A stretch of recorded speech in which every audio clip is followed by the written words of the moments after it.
Hey everyone, it's technology expert Burton Kelso here with another tech tip to help you get the most out of the technology in your life. Today we're talking about keeping your Zoom chats private and secure. Many of you know that Zoom bombing has become a big thing, and there are other security threats that have occurred with Zoom that have been brought to light. Zoom has become a popular video chat platform ever since social distancing has occurred. I think Zoom has experienced probably at least 50 million downloads of their Windows and Macintosh program, as long as their smartphone apps. The appeal of Zoom is its ease of use. Also, Zoom allows you to integrate into Facebook, making webinars interactive as you can invite multiple guests with a few clicks of a button with the Zoom platform. So the challenge is you want to keep using Zoom, but how do you use Zoom and keep it safe and secure? Well, those steps are pretty simple, and you have to understand that most of the Zoom problems that were occurring is that the host of the Zoom meeting wasn't taking steps in order to make sure that meeting was secure. Things that were being shared, such as meeting IDs and no passwords on Zoom meetings, made it easy for someone to bomb a Zoom meeting and to disrupt that meeting with foul language and, of course, disturbing or pornographic images. Now, depending on your Zoom meeting, that may be okay, but I'm sure for most of you out there, you don't want that type of nonsense of your Zoom meeting. So, what can you do to stay safe and secure? Well, there's several tips that you need to do as a host to make sure that your video chats are safe. Now, if you are a participant of a Zoom meeting, there's not much that you can do other than to not accept files from other Zoom members unless it's a close group that you're familiar with. But using the platform as a viewer, you're okay. As a host, that boils down to you what you need to do in order to keep safe and secure. So let's switch screens like we always do. Go to the desktop and take a look at some of the settings that you can change in Zoom.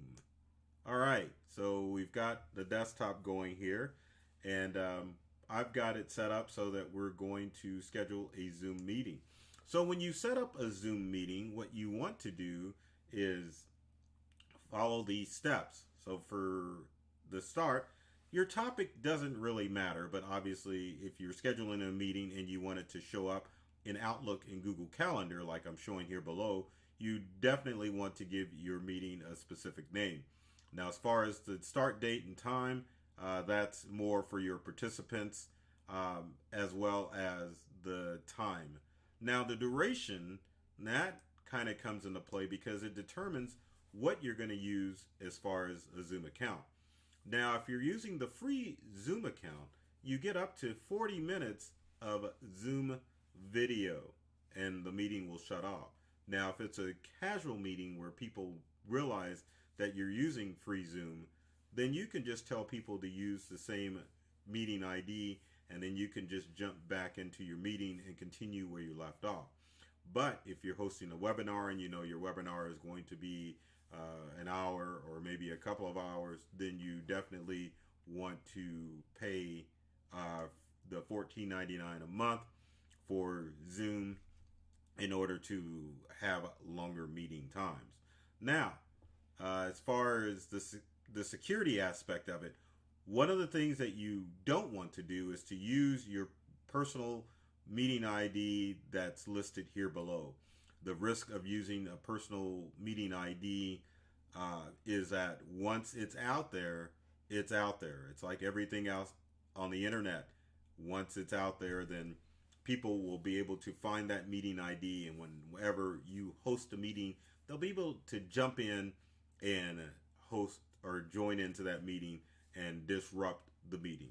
But with some of the more secure features that is included in Zoom now, the chances of that are slim, but at the same time, use a random ID, which is right here.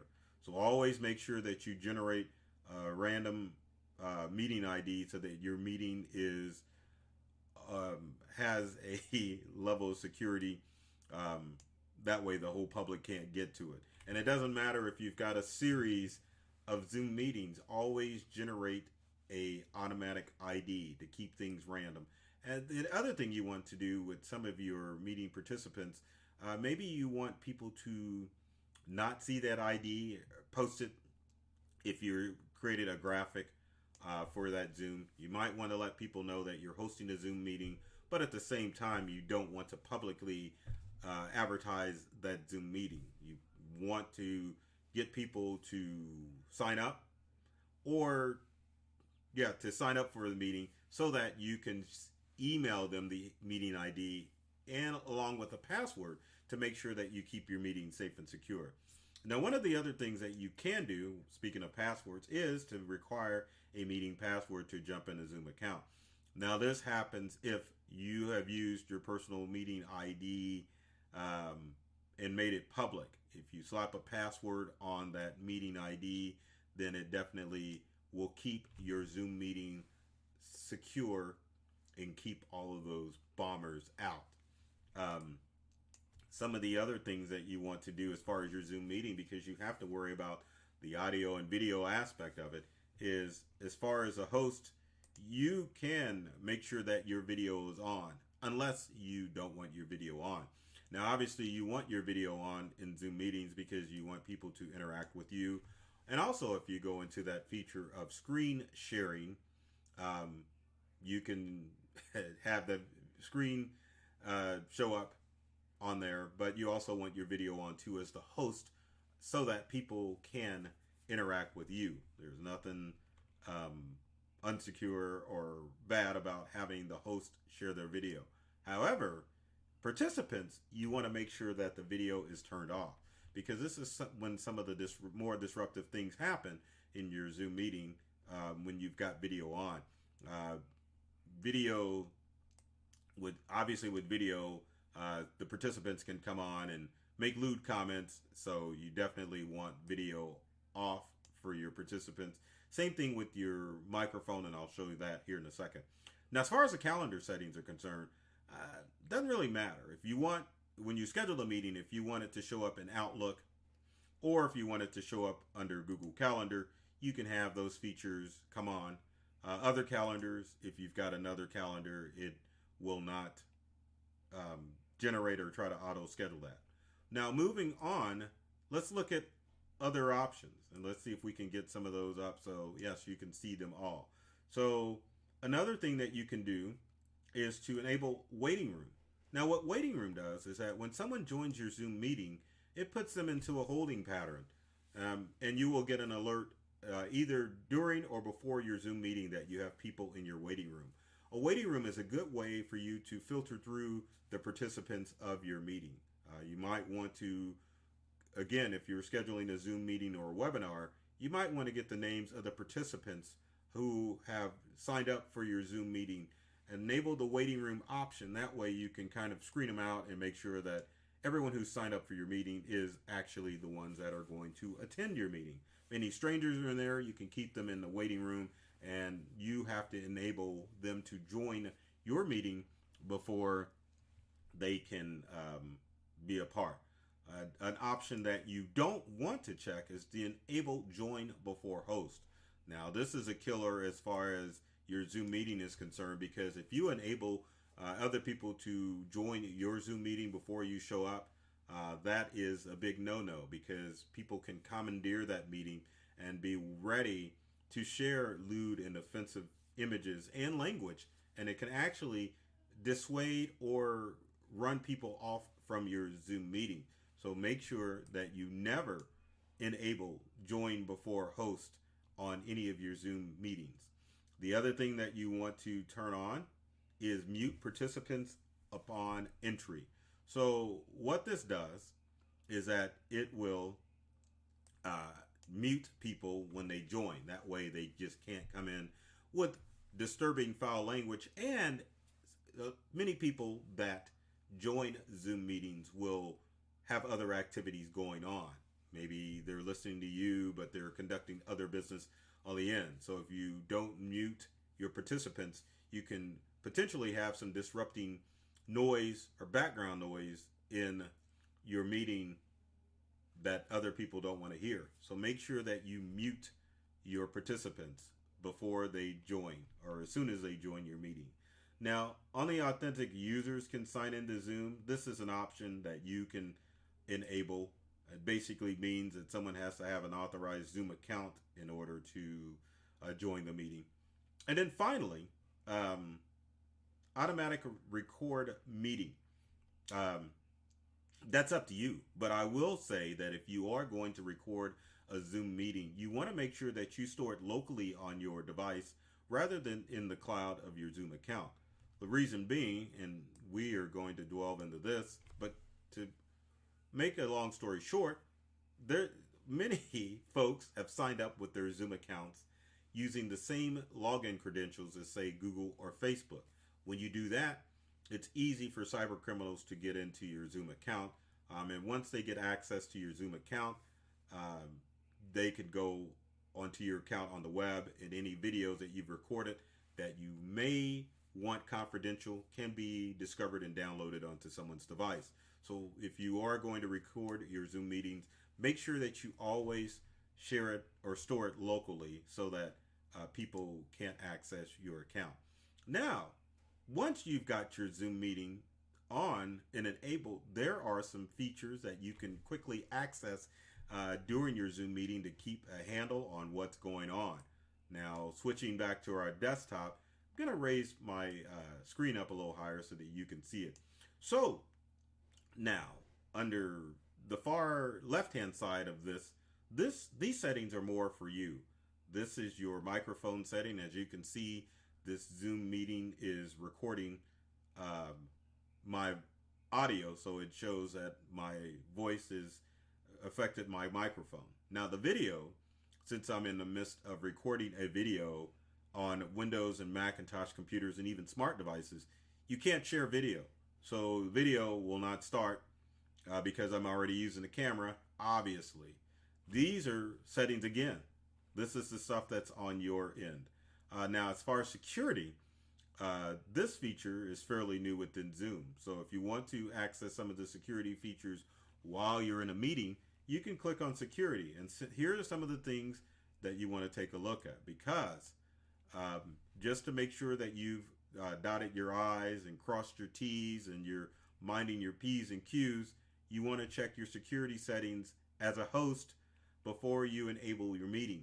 One of the things that I would recommend doing, just to kind of filter things out and give people a little bit more security when they're joining your Zoom meeting, is to have a pre-conversation before your meeting goes on, just to get a feel for the people that are in the group and to kind of explain some of the things that are going on. And while you're having that chat, you can check the following security settings. So under security, one of the things you can do with your Zoom meeting is to lock the meeting. So if you lock your meeting, that means no one, even if they have the meeting ID, cannot join your Zoom meeting. So when you create your Zoom meetings, you want to tell people that your meeting is going to start at a specific time. One of the rules that I normally use is when I'm talking to people before my Zoom meetings, I let them know that, hey, 5 minutes after this meeting starts, I'm going to lock this meeting. So if you know anyone who's wanting to join, you might want to tell them to hop on immediately.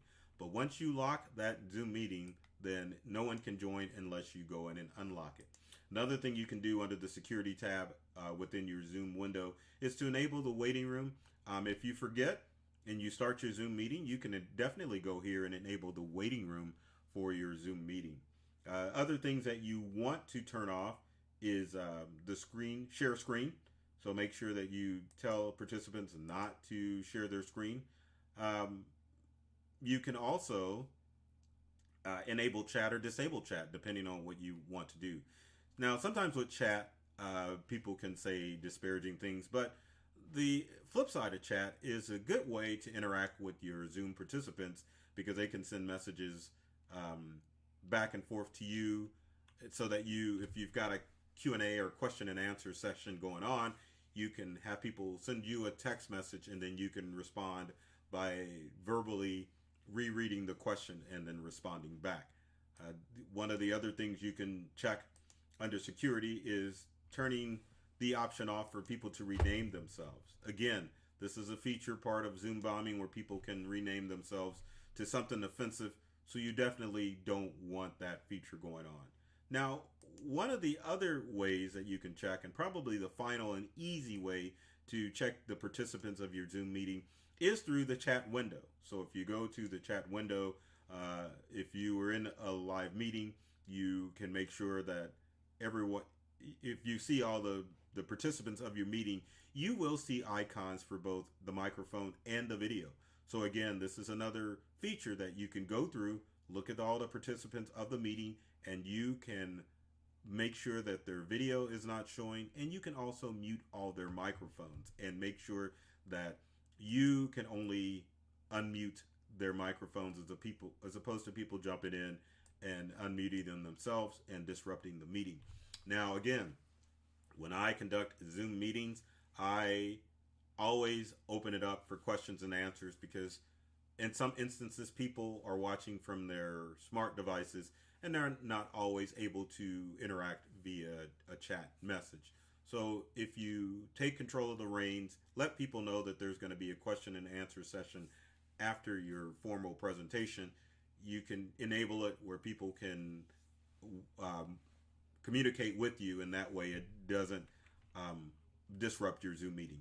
Now, final step as far as making sure your Zoom meetings are secure is the encryption aspect. Now, Zoom has enabled end-to-end encryption, and as you can see, my Zoom client has the green check mark on it saying that my client, meaning my program, is encrypted. So end-to-end encryption, which is enabled in most video chat software, is basically encryption that allows your data to be scrambled on your end and the end of the other person participating. So that means that a cyber criminal can't jump into your meeting and disrupt your meeting. So check those things when you're using Zoom, and you are going to heighten the chances that your Zoom meeting won't be bombed, and that you're going to keep your participants of your Zoom meeting safe and secure. So if you have any comments or questions, leave them in the comment section below. I love doing that. Below. I love to answer any questions that you have about Zoom, or if you have any questions about any other areas of keeping safe and secure in cybersecurity. Now, if you want to keep track of tips and tricks, be sure to subscribe to either my company, Integral, on YouTube, or myself, Burton Kelso, the technology expert. Integral is my company. We're like Geek Squad for everyone. I hate using that word, but we're not geeks, we're techs. And we love technology. We've read all the manuals, and we want to make technology fun and exciting for you. So follow us on all the social media channels. Keep up with the latest tech tips and tricks that are going to help you get more from the technology that you use at home and at work. So with that said, take care of yourself and do many things to make you smile. And thanks for watching.